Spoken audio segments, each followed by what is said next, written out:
ప్రభుత్వం మారింది, గవర్నర్ మారలేదు. కానీ రాజ్భవన్కు సచివాలయానికి మాత్రం సఖ్యత పెరిగింది. గత ప్రభుత్వ హయాంలో ఇలా ఎందుకు లేదు? నిత్యం విభేదాలు, అప్పుడు సంప్రదింపులు. ఇప్పుడు ఈ విషయంలో పంతాలకు పోకుండా తెలివిగా రేవంత్ రెడ్డి పాలనను చక్కబెడుతున్నారు. రాజ్భవన్కు ప్రగతి భవన్కు మధ్య దూరం.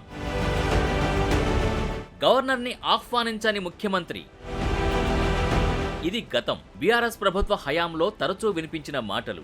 గవర్నర్గా నరసింహన్ ఉన్నంత వరకు కేసీఆర్కి ఎలాంటి ఇబ్బంది లేదు. ఎప్పుడైతే గవర్నర్గా తమిళిసై వచ్చారో అప్పట్నుంచే మొదలైంది అసలు cinema. Governor first citizen of the state. ఆ విషయాన్ని మరిచి ప్రవర్తించిన అప్పటి సీఎం. కానీ ప్రభుత్వం మారింది, రాజ్భవన్ తీరు మారింది. కొత్తగా ఏర్పడిన కాంగ్రెస్ ప్రభుత్వంలోనూ గవర్నర్గా తమిళిసై సౌందరరాజనే ఉన్నారు. అప్పుడు కూడా ఆమెనే ఉన్నారు. అలాంటప్పుడు అప్పుడు రాజ్భవన్ ప్రగతి భవన్కు మధ్య దూరం ఎందుకు పెరిగింది? ఇప్పుడు కూడా ఆ గవర్నరే ఉన్నారు. మరి ఇప్పుడెలా సీఎం గవర్నర్ మధ్య సత్సంబంధాలున్నాయి? అప్పుడెందుకు లేవు?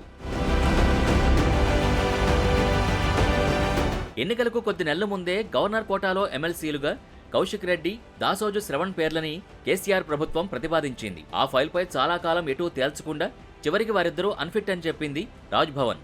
దీంతో ఆ రెండు ఖాళీలు అలాగే ఉండిపోయాయి. ఇప్పుడు ఆ రెండు ఖాళీలకు కాంగ్రెస్ ప్రభుత్వం ప్రొఫెసర్ కోదండరామ్, సియాసత్ ఉర్దూ పత్రిక ఎడిటర్ అమీర్ అలాఖాన్ను ప్రతిపాదిస్తూ గవర్నర్ వద్దకి ఫైల్ పంపించింది. ఆ ఫైల్ని స్టడీ చేసిన గవర్నర్ వారిద్దరి నియామకానికి గ్రీన్ సిగ్నల్ ఇచ్చారు. అంటే ఇక్కడ ఏమర్థమవుతోంది? గవర్నర్తో ప్రభుత్వం సఖ్యతతో ఉంటే ఏదైనా సాధ్యం. ఇప్పుడు సీఎంగా రేవంత్ రెడ్డి అదే చేసి చూపిస్తున్నారు. పంతాలకు పోయి వ్యవహరిస్తే మొదటికే మోసం వస్తుందని గ్రహించారు. కేసీఆర్ ఈగో వల్ల రాజ్భవన్కి ప్రగతి భవన్కి అప్పుడు దూరం పెరిగింది అన్నది జగమెరిగిన సత్యం.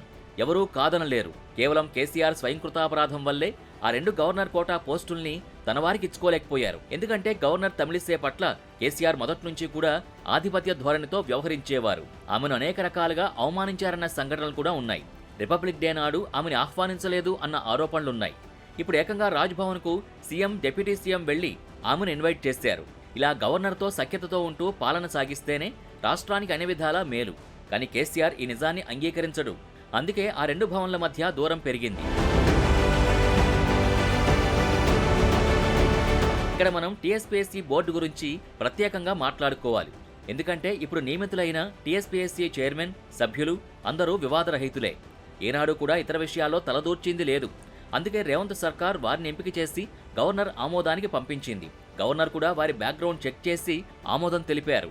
అంటే వివాదరహితులనే మనం ఎంపిక చేసి పంపిస్తే గవర్నర్ ఎందుకు ఆమోదం తెలపకుండా ఉంటారు అనేది మేధావుల ప్రశ్న.